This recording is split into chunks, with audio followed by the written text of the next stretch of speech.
2 days of attempting that, and then we'll, one way or the other, get through 4.2. But like I said in my weekly message, we'll see how far we get on 4.2 during the lecture period, and if there's only like 30 minutes left of it, then I'll just finish it off before doing the lab. Lab should be fun. I mean, we're simulating herpes, which is always cool. Right. And now we recently heard about herpes, so the timing worked out actually. And actually, if you've taken Josh Poole's physio, you haven't done this lab because he apparently did not do it last semester. No, we did not do any herpes labs. Well, actually, he does it in a boring way. He doesn't simulate herpes. He makes up some disease and all that. So it's not as cool. I had to make it world applicable. I mean, if you're going to spread diseases, it got to be something you can actually spread through body fluids, and that's where herpes comes in. Right. Yeah, I want it to be as realistic as possible. Oh. You can simulate the intercourse if you want to, but I read the lab and I was reading. I'm like, simulate multiple partners. What? I'm like, I was like, what kind of lab is this? Exactly what we're gonna do. It's gonna be a good time. Plus, the ratio from guys to girls in here is just terrible.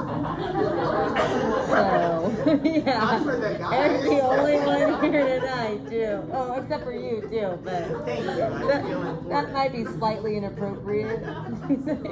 Slightly, just a little bit. In micro, there's nothing inappropriate. There's no limit on that. That's true. So, morbillivirus. That's going to be our virus that causes measles. So we're finishing off skin infections. Then we'll move on to 4.2 and nervous system diseases. So measles, also called red measles, not to be confused with German measles, which is rubella, which we'll talk about in coming lectures. So this is just regular measles. It's caused by the specific virus, morbillivirus. Children are going to be the primary target, but if you're not vaccinated against measles, this is the one you get protection from the MMR vaccine, the measles, mumps, and rubella. So if you don't get that, then you're also at risk. This is pretty much the most highly contagious virus out there, way more than COVID or the flu or the common cold. You have a 90% infectious rate on this one, and that's an underestimate actually. You basically need to be exposed to one virion to actually get sick. This is the one, like, if I came in with measles and lectured for an hour, pretty much everyone except one person would have it by the end of the lecture. Wow. And they've had that kind of stuff like happen in trains and airplanes and on boats and stuff, where pretty much the whole batch of people actually get it. College and then story. they have a case that actually shows up on a passenger flight, like you're supposed to notify everyone on the flight, and then they're supposed to quarantine. Yeah, it's a madhouse. Do you think the zombie apocalypse could ever happen? Everybody's got it. Yeah. I mean, the spread-wise, yes, but there's no, I doubt a virus could actually do that to you, where you have this lust for flesh and all that. Turn The your part head. about being brain dead would, They're preparing us.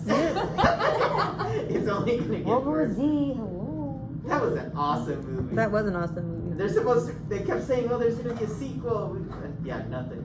I mean, he comes up with the cure. Yeah, It's I like, don't how know. are we gonna actually Yeah. get to all the people? And then we heard nothing. Yeah, how can you do better than that? Brad Pitt is his best. They don't make that. I mean, so watched that. What was that? Army of the Dead that came out of. That movie was terrible. Yes, exactly. Oh, I never heard of that one. Horrible. I mean, it's always fun to watch Vegas get destroyed, but that wasn't the best of ways they could do it. So, this one is transmitted via respiratory droplets. Humans are going to be the only reservoir and host. So this is another thing. If we could actually vaccinate every person in the world against this, we could get rid of measles completely, but not ever going to happen. Infection is going to be spread by patients during early periods also. So even during that incubation period where you have no symptoms, you can still spread it to somebody else. But then also the prodromal period and the illness decline periods, luckily not spread during convalescence. But there's a fine line from decline to convalescence. Right. Also, it causes, interestingly, a condition known as immune amnesia. So this is, they just had some studies on this like a year or two ago. It was cool when I was reading about it. But it basically causes you to forget all your previous immunizations or exposure. So if you get measles, but say you've been vaccinated against everything except measles, but you get your chickenpox shot and your mumps shot and herpes or hepatitis B and all the other things you're supposed to get in childhood as vaccinations, or anything you've been exposed to naturally, like if you had the chickenpox as a kid. You get measles, you get sick with that, and it basically infects your memory B and T cells, so that causes you to forget how you responded to all these other infections. So you would basically have to get revaccinated to everything or re-exposed to all these infections to be immune again. So that's all of your memory? Yes. And it's I mean, it doesn't permanent- wipe them out, but And it's permanent? it is permanent It's that not like you temporary? have no memory of what you were exposed to. So it's not like it's killing off all your memory B cells and T cells, but it does kill off some, and it also just infects them and makes them think weird, so they don't like remember how to fight. It's like you're a baby again? Yes, pretty much. They get like What's that like? What's that Alzheimer's. other Brad Pitt Cell movie? Alzheimer's. What's that Brad Pitt movie where he's like aging in the opposite direction? Oh, Benjamin Button? Yes, I love that movie. Yeah, that was a good one too. That is a classic. Curious Case of Benjamin Button. So on the epidemiology, you'll have epidemics occur where there's crowding, a whole bunch of people, low herd immunity, so where at least 70% of the population is not vaccinated, malnutrition, just because that affects how good your immune response is going to be, and then inadequate medical care. Anti-vaxxer movements have spurred this on in pretty big localized outbreaks in the US, especially in children, but also in adults. Some pretty recent actually. So some of the big ones, October 2018 to September 2019. And this actually was like a 30-state outbreak, but just in New York, there were 1,080 cases, largely among the Orthodox Jewish community who were staunchly anti-vaccine at the time. And then it became a whole legal battle, like should you require them to get vaccinated to be in public and all that. In 2015, right here in our local dream world of Disneyland that so many of us love to go to, 157 cases linked to one infected individual that wandered around all the rides and shops and stuff in Disneyland. And in not all 157 cases weren't people that were at Disneyland, but he infected like 40 or 50 people that day that were at Disneyland, and then they went back and infected their friends and family, and it spread over like 6 different states. And yeah, just one person that was trying to find the most magical place on earth. In 2014, there were 667 cases of measles, with 383 of those coming specifically in an outbreak of the Amish. The Amish are sweet because they don't believe in technology of any kind, not just vaccines. So they're not specifically anti-vax; they're just anti-everything that's technologically advanced. A simpler life. But that includes vaccines, so you do hear of outbreaks like this. This was just one of the bigger ones that occurred. How many people died? Did anybody die in any of these? Do you know? Yes, but it's a much lower amount than, say, smallpox. There is a percentage that dies. Usually it's somewhere like 5% or less. You can have long-lasting lung effects, though, from it, but you're not likely to die. And is it if you have underlying health conditions? Yes. More targeted? Yeah, mostly. Otherwise, though, it's going to have sporadic incidents, 50 to 200 cases per year in the U.S. on a normal year. We'll ignore like the last 10 years as being abnormal for many reasons. Usually, after you have the inhalation of the respiratory droplets, there's an incubation period of about 2 weeks, and during any of those 2 weeks, you can spread it to other individuals. So if you went to Disneyland, picked it up, and then traveled elsewhere during spring break, you can totally spread it without having any symptoms. Once you finally start having symptoms, you have a sore throat, dry cough, headache, conjunctivitis, so kind of pink eye, lymphadenitis, so inflammation of your lymph nodes, and a fever. Then soon afterwards, you get these cool oral lesions that happen on the inside of your cheeks. Those are called Koplik spots. So they're specific to measles. One of the unique ways to identify that it's measles without actually doing like a measles test specifically for like the viral antigen. but it appears as these white lesions, and it's opposite of where the molars are. So just for this, you can stick your tongue to the side. That's about where they are, unless you have a really long tongue. In that case, good job. 2 to 3 days after that, then you'll develop a red macular papular rash. So remember, types of rashes. So it's flat and raised. First, they start off at the head, but then they're going to spread outward like a zombie apocalypse would, all over the body. This happens pretty quick, so it heads to the trunk and the extremities from there. So these Koplik spots start off pretty small like this, but they can get pretty big, but you can see where the person's molars are, so exactly opposite of where those are. This is that maculopapular rash. It's not as specific, so the Koplik spots, only measles will cause this. They don't actually know why they happen right in that area. This rash, while it's kind of specific, it's not 100% that if you have this kind of rash, the only thing that could cause it is measles.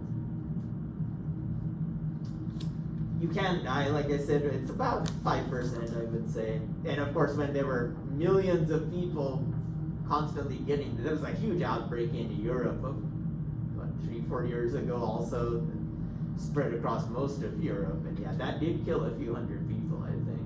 But of course, thousands, like 40,000 people were sick from that one. On rubivirus, this is the one that causes rubella. This is German measles.